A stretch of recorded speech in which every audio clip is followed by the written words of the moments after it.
चुनाव खत्म होते ही 64 लाख बिहारियों का पलायन।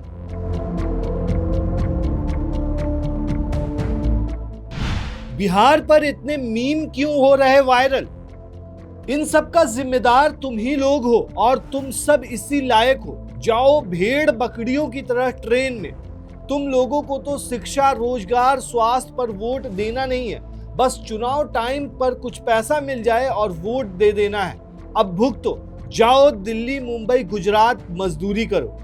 बिहार में चुनाव खत्म होने पर गुजरात के उधना स्टेशन पर भीड़। हर घर सरकारी नौकरी को लात मारने वाला देश का पहला राज्य बिहार।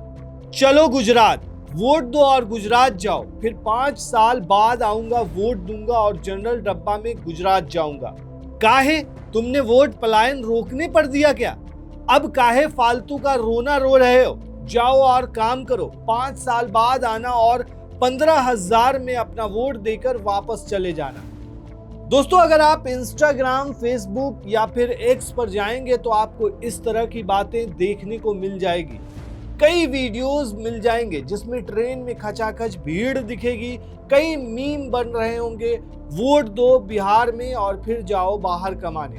लेकिन सवाल कई है, क्या ये सारे युवा बीजेपी को जिताने के लिए आए थे जो इस तरह की बातें कही जा रही है? आजादी के बाद पहली बार इतनी तगड़ी वोटिंग हुई और उसमें भी बीजेपी सबसे बड़ी पार्टी बनकर उभरी। नीतीश दूसरी और तेजस्वी सीधे पहली बॉल पर ही आउट हो गए। आखिर चुनाव आयोग पर सवाल क्यों उठ रहे हैं? आखिर बिहार से पलायन रुकता क्यों नहीं? क्या बिहार की सबसे बड़ी समस्या पलायन है? और नीतीश सरकार जो पिछले 20 सालों से है, फिर सरकार ने इस पर क्या क्या किया है? और सबसे बड़ी बात, जो बाहर जाते हैं बिहार के, उनके ऊपर लोग क्या कहते हैं? चलिए आपको सब कुछ समझाते हैं इस वीडियो में।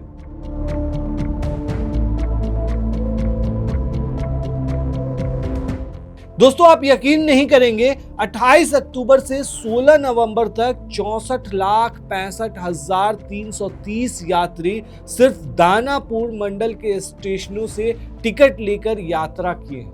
आंकड़ों के अनुसार दोस्तों, इस अवधि में 10,66,042 यात्रियों ने आरक्षित टिकट से, जबकि 53,99,288 यात्रियों ने अनारक्षित यानी यूटीएस टिकट लेकर यात्रा की है। ये मैं नहीं कह रहा, दैनिक जागरण की न्यूज है। वहीं कई वीडियोस तो अब वायरल हो रहे हैं जिसमें आप देख रहे होंगे कि स्टेशन पर भीड़ का कैसा नजारा है। वहीं बिहार में तो छोड़ दीजिए, जहां जहां आप जा रहे हैं वहां वहां नजर आ रहा है। कहीं पे सूरत का वीडियो वायरल हो रहा है तो कहीं पे पंजाब का वीडियो वायरल हो रहा है। देश के अलग अलग जगहों का वीडियो वायरल हो रहा है, जहां पे देखा जा रहा है लोग वीडियो बनाकर सोशल मीडिया पर डाल रहे हैं कि वोट डालने के बाद बिहार के लोग पलायन करते हुए आ चुके हैं दूसरी जगह जॉब करने के लिए। दोस्तों, बिहार विधानसभा चुनाव के बाद युवाओं का पलायन एक बार फिर से शुरू हो गया, जो अभी भी जारी है। मुंबई, अहमदाबाद और दिल्ली की तरफ जाने वाली ट्रेनों में भीड़ काफी ज्यादा उमड़ रही है। सीट पाने के लिए यात्रियों के बीच धक्का मुक्की तक हो रही है। आप ऐसे समझ सकते हैं कि बिहार विधानसभा चुनाव में जो पलायन सबसे बड़ा मुद्दा रहा, वो चुनाव समाप्त होते ही एक बार फिर हकीकत बनकर सबके सामने आ चुका है। दोस्तों, 14 तारीख को रिजल्ट आए थे और आज कितनी तारीख है और देख लीजिए कि आईना बन करके हकीकत सामने आ चुका है। रोजगार की तलाश में सैकड़ों युवाओं का प्रदेश जाने का सिलसिला फिर से शुरू हो चुका है। जहां मुंबई, अहमदाबाद और दिल्ली की ओर जाने वाली ट्रेनों के लिए लोगों की भारी भीड़ उमड़ रही है। चुनाव के दौरान नेताओं ने पलायन पर खूब भाषण दिए। मैं ये नहीं कहूंगा कि बीजेपी के नेताओं ने या आरजेडी के नेताओं ने, सभी नेताओं ने, लेकिन चुनाव के बाद फिर वही पुरानी तस्वीर लौट आई है। ट्रेनें भरी हैं, प्लेटफॉर्म खचाखच है और युवा बिहार छोड़कर रोजगार की तलाश में प्रदेश की राह पकड़ रहे हैं। हालात इतने बेकाबू हो जा रहे हैं कि भीड़ को नियंत्रण करने के लिए जीआरपी पुलिस को कई बार लाठी तक उठानी पड़ रही है। सबसे अधिक भीड़ मुंबई और अहमदाबाद जाने वाली ट्रेनों में देखी जा रही है। दोस्तों देखिए, आप भले ही इन युवाओं को कोसिए, लेकिन ट्रेनों में सवार इन युवाओं का दर्द एक जैसा है। युवा कहते हैं कि बिहार में उद्योग धंधा नहीं रहने की वजह से हमें रोजगार के लिए बाहर जाना पड़ता है। ज्यादातर बिहार के युवा फैक्ट्रीज में काम करते हैं। इस बार चुनाव में ये मुद्दा काफी उछला था कि युवा अब बिहार आएंगे तो जाना नहीं पड़ेगा, लेकिन फिर भी जाना पड़ रहा है। वहीं लोग सवाल उठा रहे हैं कि जब पूरे बिहार को मैथ सिखाने वाले केसी सिन्हा हार गए और वायरल एमएमएस वाले जीत गए तो फिर क्या ही कहना। दोस्तों, ये है केसी सिन्हा, मैथ के बहुत बड़े प्रोफेसर हैं। 70 से ज्यादा इनकी किताबें हैं। न जाने कितने स्टूडेंट इनके बुक्स पढ़कर आईआईटी क्रैक कर चुके हैं, लेकिन इनकी हार हुई है इस चुनाव में और महज इन्हें 15,000 वोट मिले हैं। वहीं चर्चा उस शख्स की भी है जिसके एसएमएस वायरल हुए, सीतामढ़ी के सुनील कुमार पिंटू। वो चुनाव जीत गए हैं, 1 लाख से ज्यादा वोट उन्हें मिले हैं। सुनील कुमार पिंटू के लिए वोट मांगने वाले खुद गृह मंत्री अमित शाह बिहार आए थे और उन्होंने बिहार के लोगों से अपील की थी कि वो सुनील कुमार पिंटू को जरूर जिताएं और बिहार की जनता ने उन्हें जितवा भी दिया। दोस्तों, इन दोनों की काफी ज्यादा चर्चा है, लोग इसे जोड़कर देख रहे हैं युवाओं से। लोग खान सर की एक बात को भी याद कर रहे हैं, जब खान सर ने ये बात कही थी कि बिहार में टीचर और साइंटिस्ट को भी हरा दिया जाएगा। जरा इस ट्वीट को देखिए। केसी सिन्हा सर के हार ने साबित कर दिया कि बिहार पलायन, रोजगार, शिक्षा, स्वास्थ्य जैसे मुद्दों के लिए बना ही नहीं है। अब सवाल है कि क्या केसी सिन्हा जैसे पढ़े लिखे लोग बिहार की राजनीति में आने की हिम्मत करेंगे। दोस्तों, लोग ये भी कह रहे हैं कि बिहार में बदलाव तब होगा जब बिहार के लोग अनंत सिंह जैसे अपराधियों को नहीं, केसी सिन्हा सर जैसे प्रोफेसर को अपना हीरो मानेंगे। दोस्तों, ये तो हो गई राजनीति की बात, लेकिन मुद्दा अभी भी वही है, पलायन। पलायन क्यों नहीं रुक रहा? क्या बिहार में इस बार जो वोटिंग हुई वो बदलाव की लहर थी? विपक्ष क्या आरोप लगा रहा है इस पर? वोट चोरी का आरोप। इस मामले को लेकर के दोस्तों 2 लोगों के वीडियोस फिलहाल काफी ज्यादा वायरल हो रहे हैं, जिसमें बहुत सारे सवाल उठ रहे हैं। एक है सीनियर जर्नलिस्ट राजीव रंजन, जिन्होंने गंभीर सवाल उठाए हैं। वो कहते हैं कि चुनाव शुरू होने से पहले बिहार सरकार 1 करोड़ 10 लाख महिलाओं को 10,000 रुपए देने की योजना लेकर आती है। बिहार में आचार संहिता लागू हुई 6 अक्टूबर को। आचार संहिता के दौरान पैसा बांटा गया। चुनाव आयोग धृत राष्ट्र बना बैठा रहा। महिलाओं को 10-10 हजार की राशि बांटी गई। 17 अक्टूबर, 24 अक्टूबर, 31 अक्टूबर, 7 नवंबर।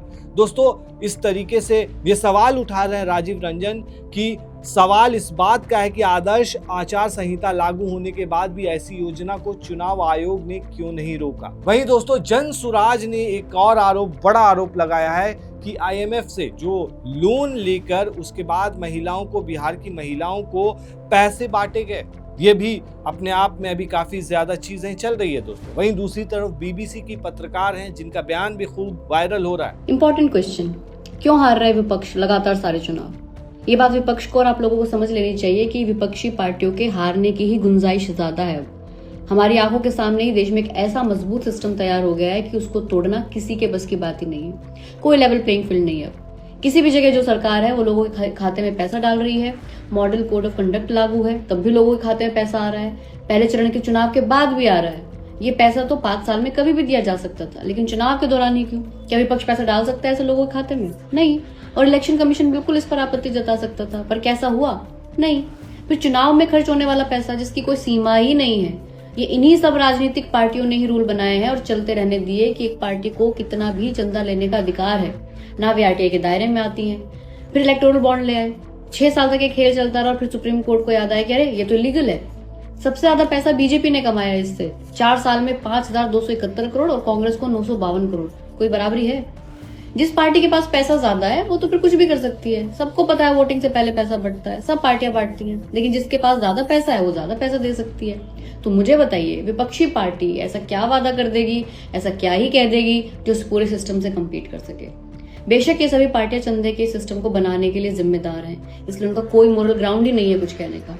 लेकिन ये गलत आर्गुमेंट है कि हाँ सब एक जैसे ही हैं, सब ऐसा ही करते हैं, सीखो ऐसे चुनाव जीता जाता है। नहीं, ये गलत चीज को नॉर्मलाइज करना है। क्यों गलत चीज सीखनी है? ये लोकतंत्र है, जनता का काम है कि वो चुनाव में अंधे पैसे को नॉर्मलाइज ना होने दे। जनता का काम है कि इलेक्शन कमीशन से सवाल पूछे। लेकिन दोस्तों, अब सवाल ये है, क्या बिहार का जो चुनाव है वो रोजगार के मुद्दे पर या फिर पलायन के मुद्दे पर या फिर जो भी मेन मुद्दे हैं उस पर नहीं लड़ा गया? सवाल ये उठ रहे हैं कि 10,000 रुपए दिए गए, अकाउंट में ट्रांसफर किए गए और उसके बाद वोट जो है बीजेपी के खाते में गए। दोस्तों, सवाल कई हैं लेकिन मुद्दे वही हैं।